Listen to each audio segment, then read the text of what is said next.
This week's edition of Church Media Design TV is sponsored by Print Management Solutions.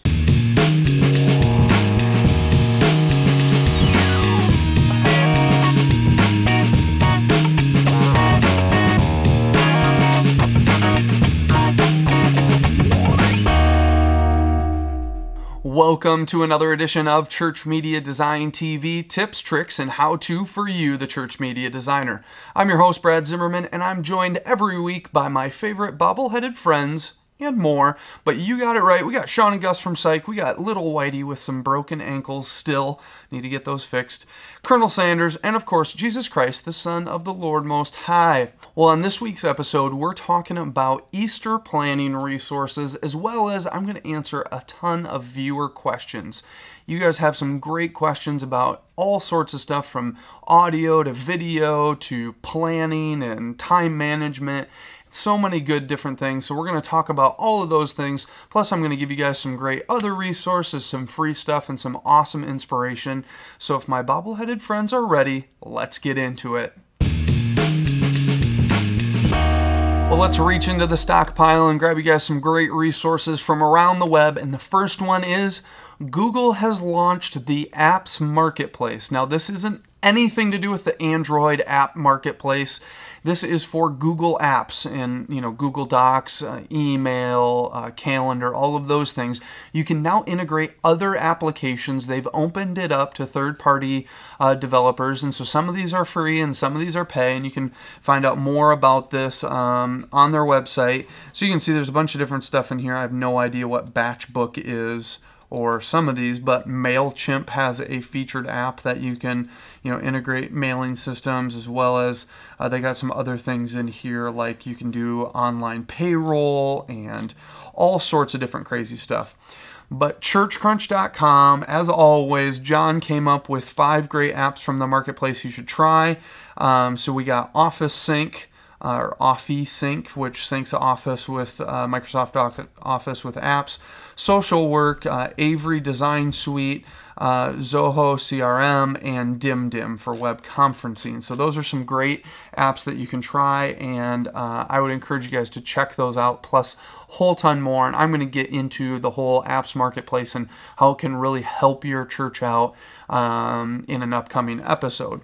The next one is HD SLRs. Now, digital SLRs, digital still, whatever cameras, high-end photo cameras. Adam's probably laughing at me right now because I don't really know what it stands for. And you guys can all make fun of me later. But anyway, HD SLRs are basically video SLRs that shoot HD video on top of shooting still photography. And they're the big rage. They talked about it on one of the recent Church Tech Talk podcasts. They talk about it everywhere, it seems like. All the cool videos are shot on these 7Ds and 5D Mark IIs and all of these new Canon cameras that they're coming out with. But there's more than just hype that goes into it. So Creative Cow has HD SLRs for video beyond the hype and talks about what it really takes to shoot great video with these and some of the limitations and things you need to think about. And on top of that, I found a podcast lately, it's called D-Town TV, and it's all about digital SLRs. And so they talk about video, but they also just talk about digital SLR shooting. So if you're going to plop down the $1,700 or $2,000 or whatever you're going to spend, they're pretty inexpensive compared to a video camera for the quality you'll get out of them. But they still got a decent price tag. They're not a couple $100. They're, over $1,000. But this is another great podcast that you can check out that's got great resources for that. So check out D-Town TV, HD DSLRs for video, 5 apps from the Google Marketplace, and of course, well, the Google Marketplace. So check out all of those different resources. I think they'll be very beneficial to you and your church in your everyday needs. And next up, we're going to talk about some Easter. Well, for those of you who aren't aware, there's a small holiday coming soon called Easter. It's kind of a big deal in the church. You should maybe pay attention to it. Kind of has everything to do with why we're here. Anyway, all that aside, let's talk about some awesome Easter planning resources that you can find for your church. And the first one, well, encompasses all of that, and it's called planningeaster.com.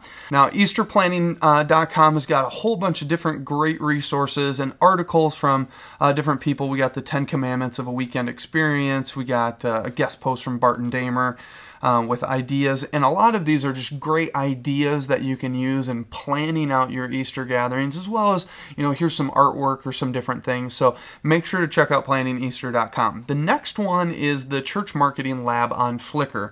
Now, this is a place that I go to when I get super stumped and I just type in random subjects. So we're just going to do a search for Easter here, and what we'll see pop up is all of the, let's just do the small ones so we can see them. So we have a bunch of different Easter graphics here. This is one of my favorites from last year that someone made, the true story of Easter, and I love the look of it. And somebody's comment actually on this post was, it was a good way to incorporate crosses without being ironic and cheesy. So anyway, so there's some great stuff on there that you can find. And then we have the Easter store on Worship House Media, and you can see here they have a whole ton of media in here, from mini movies to song tracks to countdowns and motions and stills. So some of it, I'm not going to endorse all of this stuff because I definitely think some of this stuff is super cheesy, but I do think there's some really quality stuff. This one that Igniter just recently did, this Grass Hill Sunset, I think is really nice. It's got a very 3D look to it, and it feels very Eastery. It's purple, which I guess is Easter in a nutshell. A few weeks ago, I talked about Gary Molander's blog, It's Complicated, and Easter things he'd do differently. I really encourage you guys to check that out. I think it's a really great one. And then the last one is Easter, Please Connect Truth and Hope. And it's just a deal on just talking about where people are to what God brings to them in this season, and how you really can't ignore that stuff. So these are just 5 different resources that I thought would be helpful in your Easter planning if you haven't started already. And if you have and you're stuck on an idea and need a place to look, check out these resources and get your Easter planned. Well, before we move on, let's say thank you to our sponsor, which is Print Management Solutions. Again, I know you guys hear about this every single week. I want to try and make it a little new and fresh for you. They're going to save you a lot of money. That's basically about it. You guys have a lot of stuff going on in your churches. You have a lot of things going on, and why waste money on your print management needs or your printing needs? So whether or not you need ink and toner, you need a full service program where they're going to take care of your ink and toner, your maintenance contract, your printer itself, or you could lease your printer, and all of this stuff is going to save you a lot of money in the long run. I use this every single week, and I'm very grateful for the service. For small, we just did a mailer for time change and some different things, and then instead of going out to a third-party printing company, our printer actually prints quality enough that we're doing it in-house now for small stuff. And the bigger projects we still send out, but for small things, this is a great solution. So check out Print Management Solutions. Click on Sign Up to find out more information. They're going to give you the best thing for your church and your situation. And make sure to put Church Media Design in the promo code. So check them out and help us out.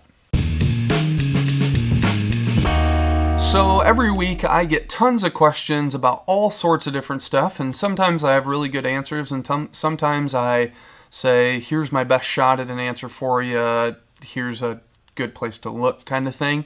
And a lot of times I just answer the person, and I don't really share that with the wider audience, but these can have a great benefit to you guys. And so some of these questions I've already answered, and some of them will be answered for the first time. But I'm just going to roll through these questions and give you guys some answers to some different viewer questions. So on Twitter, @David Sorensen asks, "Hey Brad, was curious if you had any inexpensive or easy ways to get click into a in-ear monitor." So he's talking about, I think he was watching the ClickTrack video episodes we had done in the past, and wondering, how do you get the click into people's ears, and how do you get in-ear monitors? Well, there's some different ways you can do this. There's Aviom makes a monitor, personal monitoring system. It's You know, you can have like 12 channels, and each person can change their own deal. And you basically run out of your console. There's a control center that's set up in the back in your rack that you go out of your board into this rack unit, and then out of that rack unit to all these different things via Cat5 cable. Now, this is really cool, but it's really expensive. It's not exactly the easiest and cheapest way to go. The other way is you could have a whole monitor console where you basically take outputs and you have a person standing there manning mixes. And this is what happens on tours and big end deals, is you actually have somebody who's mixing a monitor mix personally for you, just like you'd have somebody mix a front of house. The next way, and what most churches do, is they set up a monitor mix, that's on the floor, your wedges or whatever. They set up a monitor mix at the beginning of the morning. They pretty much don't touch it the rest of the morning, but each person has their own dedicated thing. But the problem with click is you don't want to hear this chopping, chut, chut, chut, chut, click noise the whole time during a worship set, especially, if it's a soft song that starts out with a click, but there's no music going on, or it's really subtle. It's not as big of a deal. If it's like this big, huge energy song, you could maybe play that to the drummer, but you need to have a way to seamlessly put it into their ears without everyone else having to hear about it. So that's where the Rolls personal monitor amp. Now, there's a ton of different things. These are just headphone amplifiers, but there's a ton of these different tools. And the cool thing about this Rolls one is that it has XLR in and out in the back, as well as a 1/4 inch in.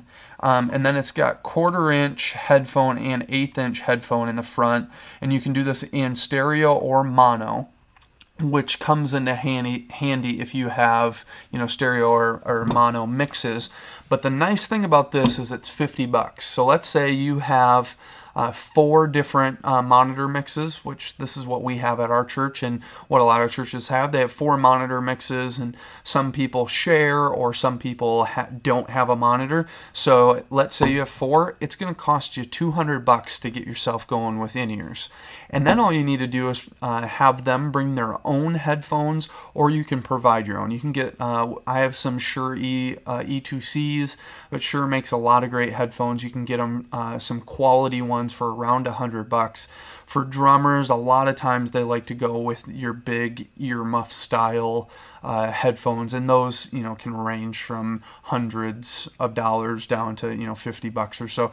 So you just got to do your homework on that. If people want to use their iPod headphones, which are terrible and hurt my ears, you can do that as well. But $50 gets the job done, and then you just need to take that monitor mix out of your soundboard to be able to push the click through. And that, basically the way that I always do it, is I have my video with my click embedded into the click. So when my person hits play on the video, it's also pushing out that click. And on the Click Track video series we talked about, you have on the left side, you have any backing track noise, so any extra instruments or whatever. And then the right side, you have your click sound, and then you output that to the board. And that kind of brings us to our next question, which talks about switching audio on a Mac. Now, this issue I ran into very early on. We switched and we got a MacBook Pro, and we'd play music from it, and everything was fine. You just hook in the eighth inch input, music would play fine, and then all of a sudden we'd hit pause or stop on the computer, and we'd leave those faders up, and all of a sudden we got terrible white noise going through the system. We're like, what is this horrid noise? Now, I don't know what causes it, but my way around it, and it solved a few different issues for me, was to use a external audio device. Now, this is a old version of the M-Audio Mobile Pre. And the cool thing about this, again, has XLR and 1/4 inch inputs. It's got 2 different inputs, as well as it has 1/4 inch outputs and a stereo 1/8 inch output. It's also got 1/8 inch input, and it's run via USB. It has phantom power on it, so you can use phantom powered microphones. So this comes in handy if you want to record voiceovers during the week, but I also use it on Sunday morning, and then I hook a 1/8 inch to dual XLR mic or cable into this. So I take this output and I go into 2 channels on my soundboard, so I have a dedicated left and right, so I never miss audio on tracks. And it also makes it, when we're doing click track stuff, that I have dedicated faders for each one. So this has kind of solved my issue on that one. And this was from Greg Hicks. I totally forgot to read the question. He asked, I'm working on my MacBook Pro to show our presentations through Keynote, or working on getting Pro Presenter as soon as we can. When we have a video, we are running a video in presentation. We run a line into the MacBook Pro to our soundboard. The audio comes through fine, but when we switch slides, we get a feedback hiss and we constantly have to unplug the line into the MacBook, which causes a pop in the audio stream. Is there any way to fix this issue? The other thing you can do is a quick trick of the hiss only happens when audio stopped and paused for a while.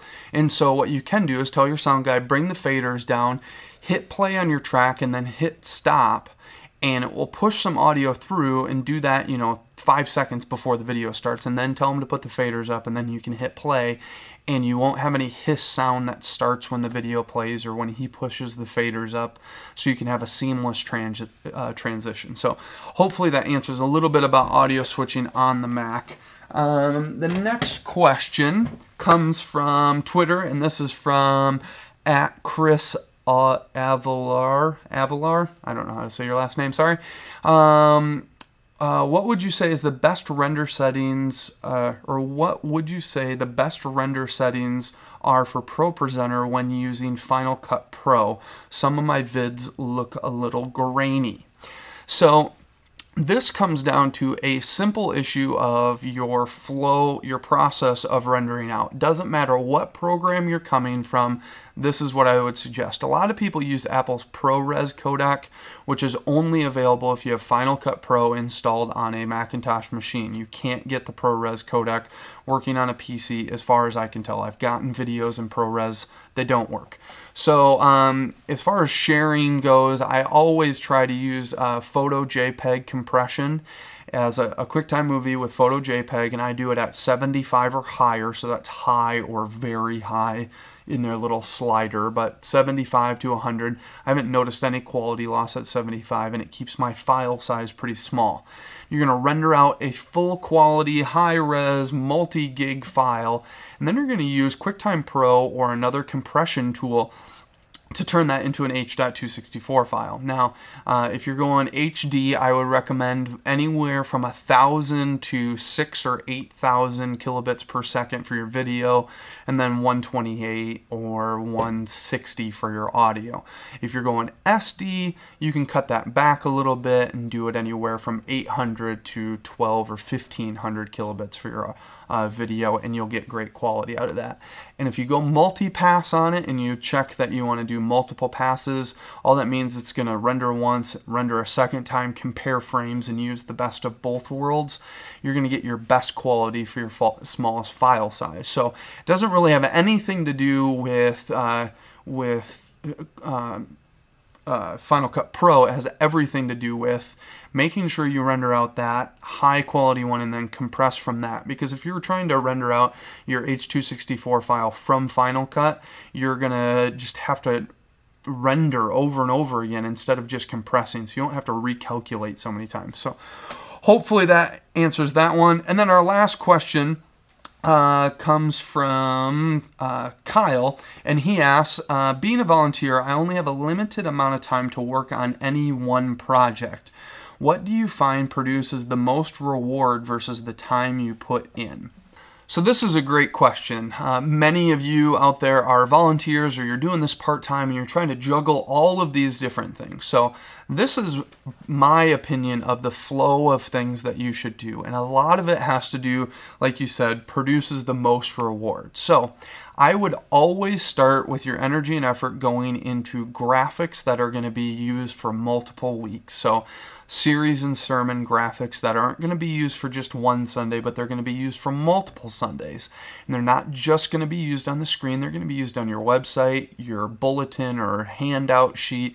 They're going to be used in mailers. So let's say for Easter example, don't put your time right away into a video. Put your time into making sure you get your mailer that's going to look nice. You're going to have your screen graphics look nice. You're going to have website support. One graphic's going to translate into 3 to 5 different areas or more. And so putting effort into making sure that graphic is done and done well is your first step. So now I've given you 1 week to work on that, and you get that done. Now you have 3 more weeks in that series to do something else. So you can either work on what's coming for the next series, but then I would start out with videos that are going to be used for multiple weeks. So let's say you make a series bumper video that's 30 seconds that plays in between the worship set and the teaching. And this is the exact same video for 4 weeks. Again, you're spending your time on something that isn't going to be used once. You're spending your time on something that gets used over and over again. And then your next 2 weeks you have left of that series, you could spend putting into, one-off videos, whether they're, a illustration video or something of that sort. Really try to hammer out what's going to get you the most bang for your buck as far as usage goes, not necessarily the reward of like people responding to it. That's a really hard one to get good feedback on, because one video might be really rewarding for some people and might not be rewarding at all for others. So that's a little bit harder. But as far as usage goes, spend your time on the things that are going to get used the most first, and then so on and so forth. So it might mean sacrificing those mini movie and illustration videos and saying, hey, can we spend $20 and buy something from Worship House or other sites like that? So that's kind of my tips as far as what your workflow should look like so that you can get your best bang for your buck on all of those different projects. So if you have questions and you want them answered on the show, I would love to hear them. You can send them in via Twitter, twitter.com/CMDTV. You can email me, Brad@ChurchMediaDesign.tv, or you can leave comments on this episode page or any episode page, and I'll try answer them. And we'll be doing another one of these episodes soon. So hopefully you guys took away a lot from this episode, and thanks for the people who submitted these questions. And next, let's get a little inspiration.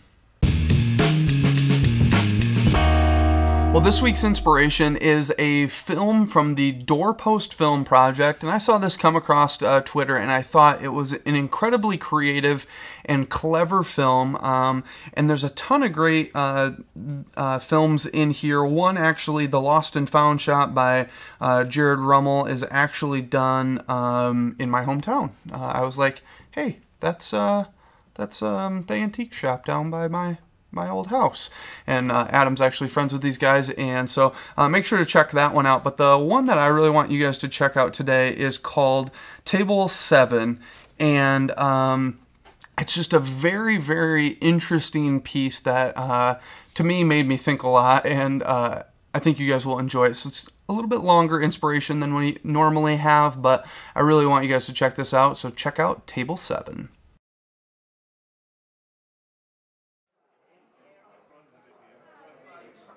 So you're gonna be like this all night? Like what?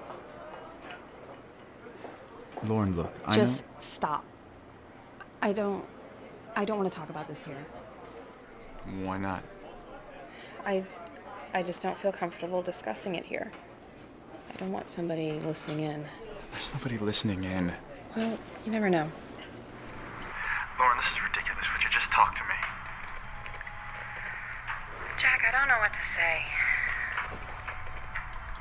I don't know what we should do. What do you mean you don't know what we should do? Why are you being like this? Why do you always have to throw it back at me like that? Like everything's always... I'm not throwing it back at you. Yes, you are.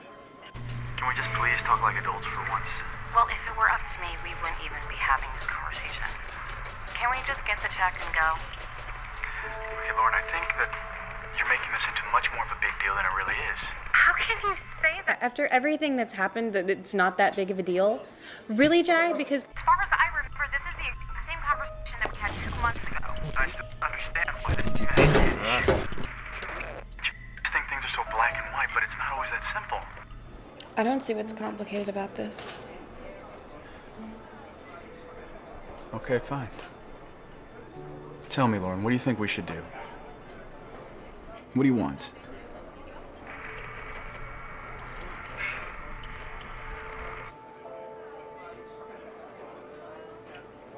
I don't know. Really? That's your answer? I don't know? After everything, this is what it comes down to. This? First of all, This is not about me. Oh, it's not. It's not about you. You sure about that? Jesus, Jack, can't you grow up and just... Take some responsibility. For once, This is outrageous. I didn't do anything wrong. You know what? I'm tired of having this same fight with you. But yeah. You tell me you're gonna change, but you never do.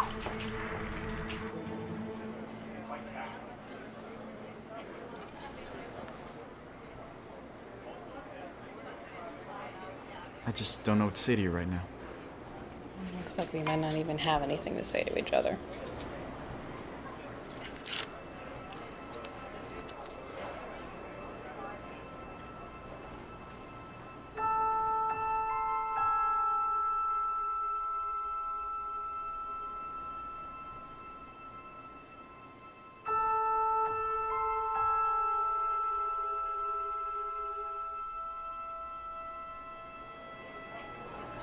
I'm sorry. I never meant to hurt you. And I don't want to lose you over something like this.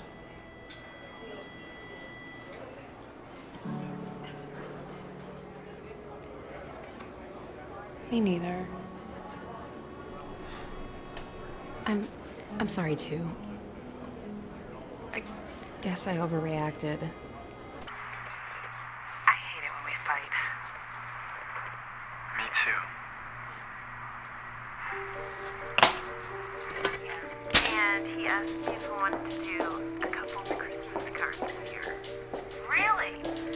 Yeah, 6 months, yeah. And I was really surprised because I'm like, what guy wants to do a Christmas?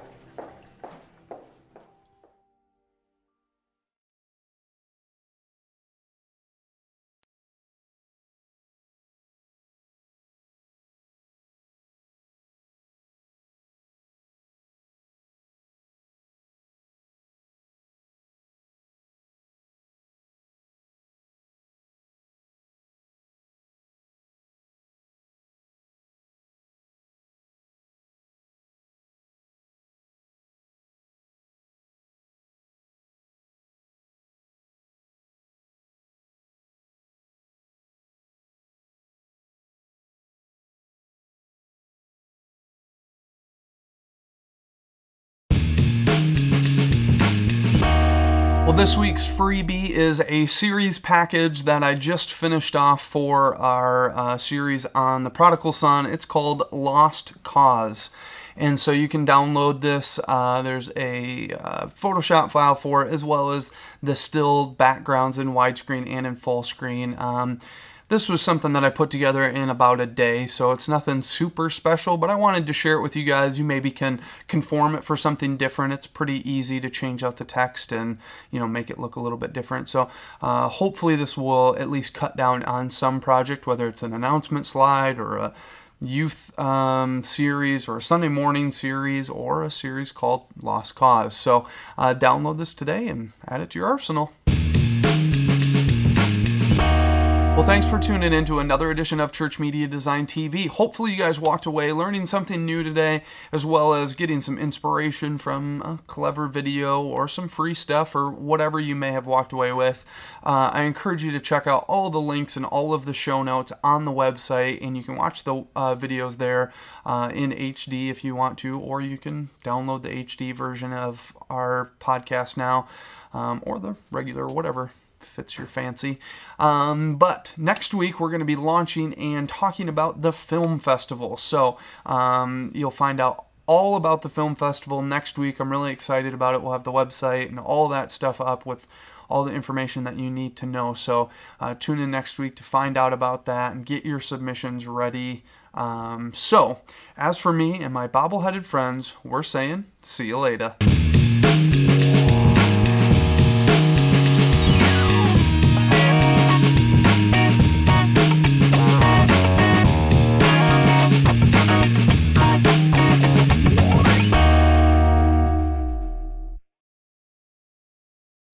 What? That was the worst ending ever.